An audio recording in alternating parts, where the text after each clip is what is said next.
Welcome back to the Spring Clean series here on the Victoria Marie YouTube channel. Today is day 2. I'm going to be working on my die cutting and printing station. But before we get into that, make sure you hit that subscribe button. When you do, click the bell. That way you'll be notified each and every time a new video pops up here on the channel. In the last video, I organized and purged this section of my scrapbook studio. Today, I'm going to be focusing on my die cutting and printing station. I really love setting up stations that are functional. I can have all my tools set up along with the coordinating supplies and get straight to work. But right now, my die cutting and printing station's a little bit disorganized, so I'm going to spend some time working over here. I'm also going to take down my daughter's computer desk that she's no longer using. I'm going to expand the station. So as you see here, I have a bunch of supplies. I'm going to actually go through some of this and let go of some of the things that are in the bin. I actually don't quite know what's in that bin. So I'm going to go through it. This one too, just a bunch of hodgepodge supplies that I have there. I'm also going to kind of clean up and dust a little bit. I live in Texas and it gets really dusty here, so I'm going to make sure that I wipe down all my supplies, or all my machines rather. And then this desk is going to be used to expand the cutting and printing station. I'm also going to relocate some of my daughter's artwork. That is a mini house that she built from scratch. Isn't that pretty cool? And I'm also going to find a place for her computer. She no longer uses this computer. She uses the laptop. We're a homeschool family, so she likes to do her work throughout the house. And I'm going to be getting rid of this chair because I have a crafty daughter who got crafty paint all over this really pretty faux leather white chair that I bought about a year ago. So I know somebody who's going to repurpose this chair, so it's going to go away. Now this part of the room shouldn't take me too long to purge and organize, but I am looking forward to kind of getting things sort of straightened up, dusted off, and of course expanding the cutting station. So before I get started, I want to talk a little bit about stations. Even when I was a kitchen table scrapper, I used to scrapbook at my kitchen table for many years, and then I converted a closet as a station. Then I scrapbooked in my master bedroom, and then at some point I had half a room, then I had a whole room, and now I have this studio space. And for those of you who are new to my channel, I do work in the scrap and hobby industry full time. So this space serves not only as my creative space, but it's also my workspace. And we're also a homeschool family, so we do quite a bit of homeschooling in this space as well. But one of the things that I noticed over the years is that I need stations that are dedicated for specific purposes. So die cutting, stations for my paper, stations for my mixed media. The station can be just like I showed you over here with tools and stuff lined out, or a cabinet like I showed you the other day with my mixed media, all those things. I like dedicated spots for specific purposes. It helps me to work more efficiently, and I know where things are. As I mentioned in the last video, I don't like searching for stuff. So when I'm in the mode and I'm crafting, I just want to go directly to where the item is at, directly to the station to do whatever I need to do and call it a day. So now that I have a larger space, I can set up stations the way that I want, but I've always had well, for the most part, I should say. But I've always had stations of some sort. Even when I was scrapbooking at the kitchen table for many years, I set up a little corner and it just had a small little cabinet that I set up as a station for my craft materials at the time. I didn't have nearly as much as what I do today, but it helped me to stay organized. I didn't have to continue to pull things out of bags and stuff because I lived that life for a long time. But I set up a dedicated station. So whether it's one station that houses all your things or multiple stations within your space, depending on what you have, setting up a station for your materials just helps you to be a ton more efficient. Then when you're bringing new stuff in, it has a home automatically and you know where it's going to go. So without further ado, let's get this station into tip-top shape. I will tell you, there are some of the things that I want to do with this side of the room. I don't want to have open organization. I want things behind doors with just a little bit out. So at some point this year, I'm going to be getting closed cabinets for this area so that I can store away the materials and things that I use, but my machines will remain on top of the cabinets. I just like the look of things behind closed doors. It makes, for me, my space to feel a lot more calmer, but that's coming down the road. And once that happens, I'll film that when it happens. But for right now, we're gonna work with what we've got here. Got a cube system, got an old entertainment system, got an IKEA desk. We're gonna make it work, so let's go. First up is the cube system. I'm going to pull out these 2 wicker cubes. I got those from Target as well as the actual cube shelf. I'm going to see what's in these baskets. As I'm digging through it, I noticed that I have some laminating sheets. I also have some cords, some manuals that go to different devices.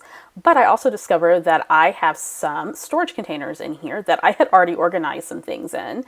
So I'm going to pull out the stuff that I'm going to relocate and put into my craft closet. Typically, I don't like to keep things out that I don't reach for often. So those are going to go in my craft closet in cold storage. But I do have these storage bins that I picked up from a store called At Home. I use these not only in this basket, but also in my craft island. So I notice I have some mink foiling paper there. I also have some duplicate stamp positioning tools that I think I probably got as a part of a design team package. And then I also am repurposing this Ranger metal box. This is usually for distress inks and such, but I actually am using it to store cords, and I forgot that I had done that, as well as the paddle to my sewing machine. I'm going to put my extra Cricut tools in there, and that cube is done. I'm going to move over to the next one, and again, I have more supplies. I'm just going to go through here, a lot of duplicate things, another of those stamp positioning tools. I also have some foiling tools, and apparently I have a foiling quill, which I totally forgot about. So I do have a crafty friend who's going to take that off my hands. She also likes to work with vinyl, and I don't really work with vinyl. I'm going to keep a vinyl kit because I think I might make some vinyl labels and just kind of play with it. But I'm going to go ahead and give those to her because I know she'll put it to good use.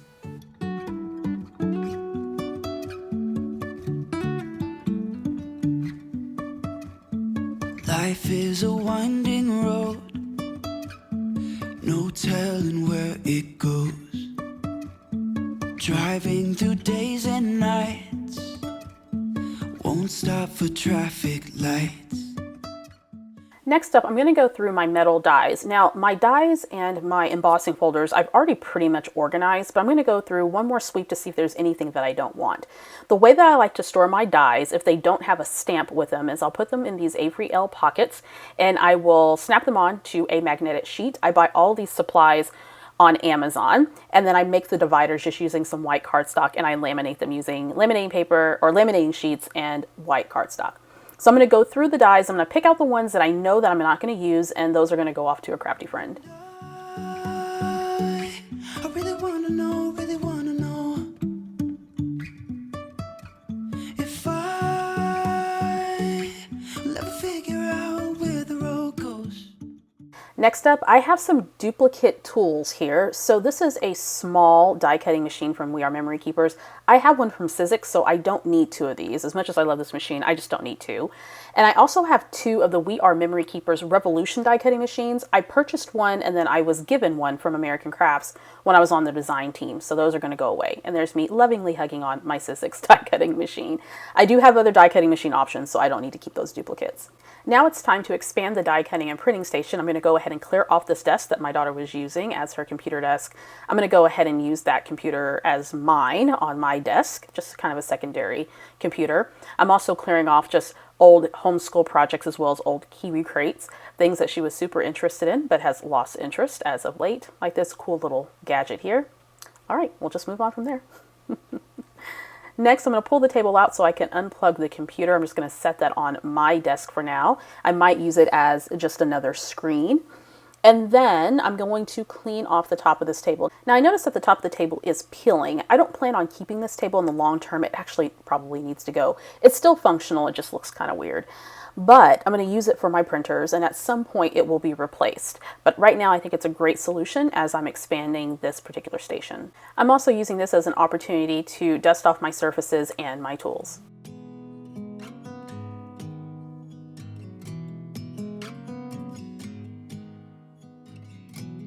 Okay, so I changed my daughter's workstation to the station where I print and whatnot. Then I moved my die cutting machines, my manual die cutting machines, over here to the TV console. I'm going to reorganize the inside of it so I can fit the tools and supplies and things for those machines. And then over here are the electronic die cutting machines. And then I was going to keep this cart, but I changed my mind because the wheels are broken on it. So I had the die cutting machines on here and I was wheeling it across this thick carpet and the wheels just popped. So I'm going to go ahead and let that go. But so far so good. This didn't take me too much time. I decided to go ahead and keep that table. Hi. I decided to keep the table. Even though it does have some scratches and things of that nature. I mean, it's still a good table. I mean, it still holds stuff. So I'm going to go ahead and keep the table. A little scratch, but that's okay. But I think this is going to be a great temporary setup until I get the cabinets that I want. I could easily come over, die cut the whole nine. I'm going to put the tools and supplies needed for all the machines. I have my Glimmer hot foil machine that goes with my spellbinders. I have just my regular die cutting machine. I had 2 of these. I'm giving away 1. And then everything else is plugged in, ready to go. I pull out my sewing machine whenever I want to use it, so that stays there. Everything else I think is okay. I'm going to go ahead and move this large photo paper and such inside my closet, my craft closet. So yeah, I think that this is coming along very nicely. I do want to put something underneath here for additional storage, so I'm going to figure out what that'll look like down the road because I don't like the exposed cords. So I'm going to figure that out here in a moment, but so far, so good.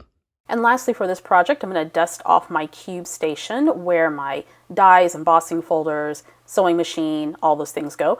I also have a clear container for my die cutting machine plates and other tools, and I'm just putting in some extra foil materials for my hot foil machine, so everything is nice in one place. I decided that I didn't actually have a bunch of tools that I needed to store in the TV console right there that I'm using as a part of my die cutting system, so I'm just going to leave our homeschool materials in there.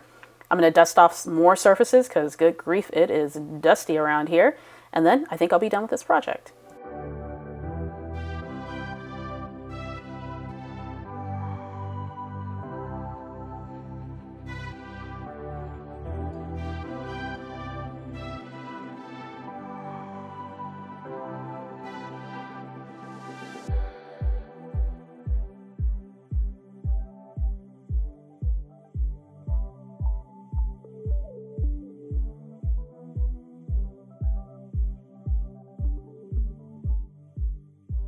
I think the only other thing I want to do in this space is put something on the wall. I need to clean. There's a little bit of spotting there on the wall I need to touch up.